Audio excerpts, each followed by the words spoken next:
আগে কোথাও ঘুরতে গেলে কি হতো, মানে আমাদের দুজনের জামা কাপড় প্যাক করতাম, আর আমার হচ্ছে মেকআপ সাজার জিনিস, এই ক্লিপ, এই হেয়ার ব্যান্ড, এটা ওটা সেটা, লিপস্টিক, এগুলো থাকতো, ঠিক আছে, এই বডি লোশন বা সানস্ক্রিন এগুলো।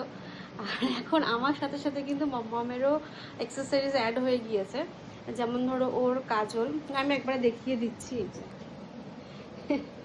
এই যে কাজল নিয়েছি, ওর ক্লিপ, হেয়ার ব্যান্ড, এখানে রয়েছে পাউডার, এখানে দুরকম আমি দুটো চিরুনি নিয়েছি, কারণ যদি কখনো একটু চুল বাঁধতে দেয় তখন না এটা দিয়ে হেয়ারটা ব্রাশ করলে ভালো হয়। তাছাড়া এমনি আঁচড়ালে আর কি এটা দিয়েই করি।